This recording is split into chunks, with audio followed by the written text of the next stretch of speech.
everyone.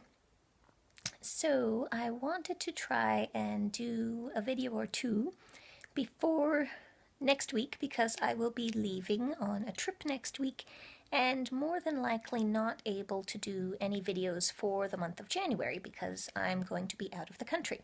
So I will hopefully do some sort of reminder about that before I leave.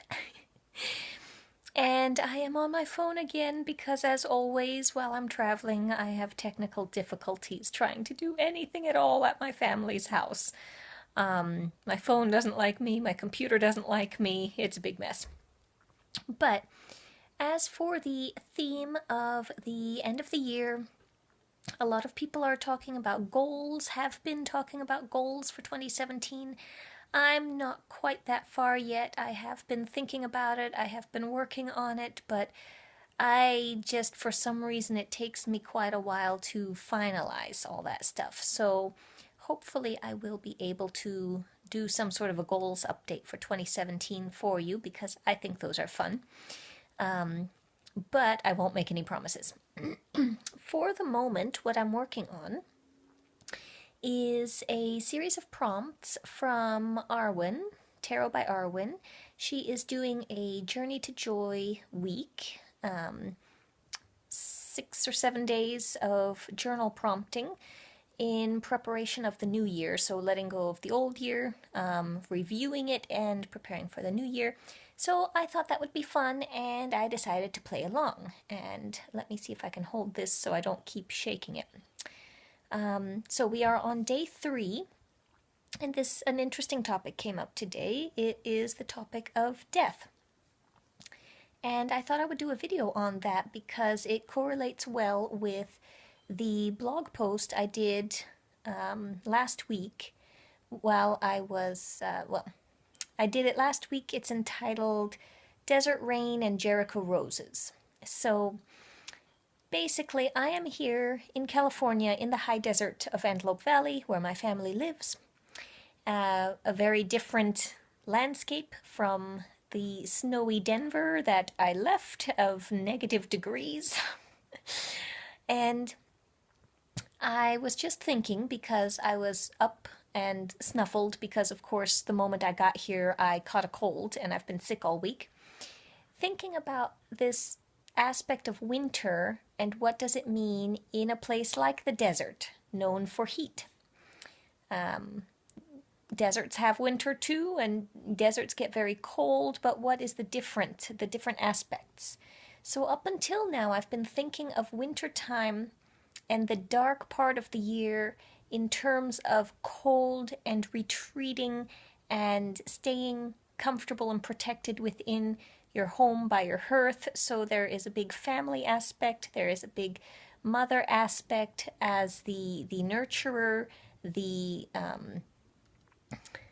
kind of the incubator until we are ready to go out into the world again.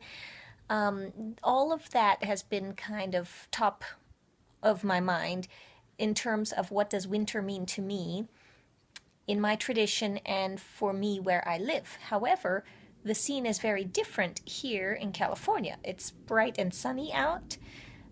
It's not warm necessarily. It is cold, but it's definitely not -degrees like it was when I left home. You have a desert landscape. There are Joshua trees. There's sand and wind and all of that. So I was thinking about it, and I have decided that this is actually, in some respects, even more, representative of the wintertime death aspect, I think, than a cold, snowy wilderness type of landscape. And the reason is because the desert is much more fierce, in my opinion. Because it's not just lack of food, lack of warmth, but it's also the lack of water and not knowing when things will turn around again. So in the desert, there's more question. questioning for the people and plants and animals and things that live in the desert. Nothing is certain as it is in a more temperate wilderness where, yes, it's tough during the winter, but spring will come and it will get easier, it will warm up. The desert, you don't know necessarily if you're going to have water, no water, enough water. And I remembered back to my deployment to Kuwait, and in our briefings there where they were telling us about camel spiders and scorpions and venomous snakes, the overall takeaway from that from the instructor was, well, if it moves, it'll probably kill you. And that did include some species of plant as well. So I just really got this concept in my head while I was thinking that the desert is so fierce and so just primal preservation instinct in a way that I don't really see in other landscapes. And so what does that mean in terms of me and what I'm thinking of for the winter time? That is what I'm still working on. Let me see, I did get a new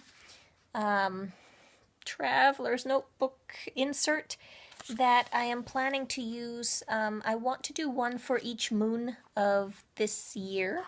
And even though this technically is new moon to new moon, this is the last one of 2016, but it goes through most of January, so I'm counting it as my first moon.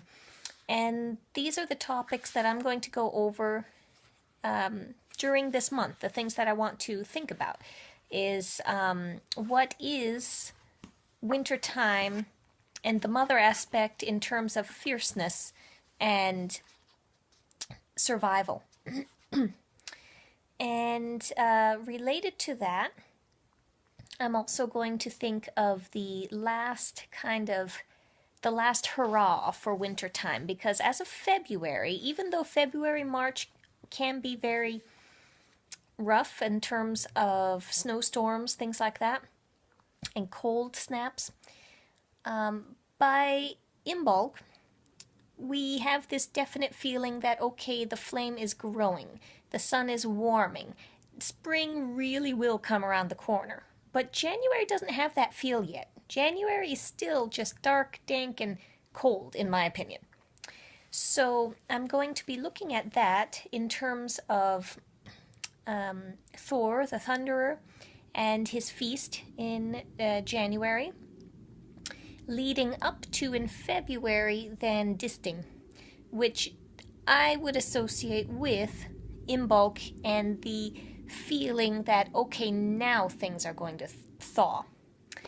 And so the continued themes for this month then would be the thunderstorms in terms of the winter storms, and the wild hunt is still going on. Odin and his wild hunt are still out looking for souls, anyone not bright enough to go out in the middle of winter.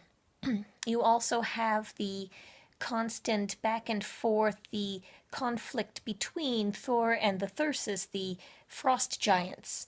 They aren't completely defeated yet. They're still coming after him, and he still has to keep them at bay at this point. So those are all the thoughts and concepts and ideas that are still going on for this month, and those are the things I'm going to be journaling about. And if I come up with any great insights, I will let you know. Excuse me, sorry. And before this video gets horribly long, I do want to add in a little bit more about that death aspect I was talking about from day 3 of the journaling prompts.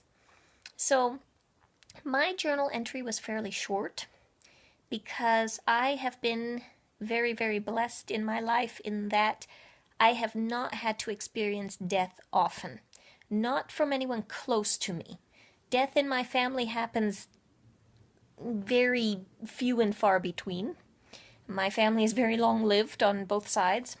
And I was a nurse, and yes, several patients, patients die. I worked in geriatrics. And my concept of death has always been not the norm. I think I've mentioned this in the past, but I don't have this sad association with death. I like to view it more as a necessary transition and something that can be viewed positively. And because of that, the thing that came to mind was the death card from the Goddess Tarot, which is actually called Transition, I believe, or Transformation, which I believe is a much it's a beautiful card. If you get a chance, take a look at it. It's a beautiful card. I don't have it with me, but I think it really speaks to the true meaning of death and just the need for change.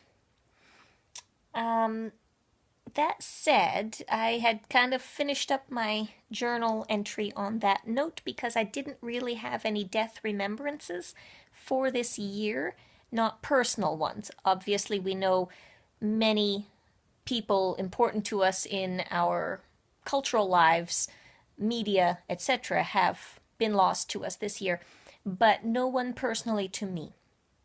And then, having done that, I went to put my toast in the toaster for my mid-morning snack, and I looked next to the toaster at my parents' collection of 7-day candles, and this one stood out to me. Let me see if I can... It is La Santísima Muerte, the Holy Death, and I thought that was very fitting. And this as well was a reminder to me that death is not necessarily an ending. It's not necessarily a bad thing. The oration to the invocation of the Holy Death has really nothing to do with physical death. It is entirely in the vein of a petition to a mother figure to help bring transformation, to bring health and healing and well-being. So it's really a wonderful combination of those two aspects of here you have death, who you are petitioning to make your life better. So we're viewing death in this case as a positive thing. So I really liked that correlation and how that just came up at the appropriate time for me. And kind of wrapped it all together in a nice little bow with the family and mother aspect and the internalizing and incubation, the waiting for a rebirth, for a renewal in some way, in some form at the beginning of the year, because the Holy Death is mentioned as Mi Niña Blanca, so my white daughter. She's the bone white daughter of the black or the death aspect of mother, the dark mother. And many depictions of her are basically the Mother Mary done up as a skeleton. So I think it all comes around full circle, and transition can be very painful. Transition is, however, something that we think of a lot at this time of year, something very important at this time of year. I am very happy that I don't have personal deaths that to contemplate right at this moment, but for those people who do, I hope that you also are able to remember and take comfort in this aspect of death as the renewer and as bringing prosperity and peace. So I am going on 15 minutes. I am going to end it there, and I hope my rambling was somewhat coherent. Thank you all, and I hope to chat with you more in the new year. Bye.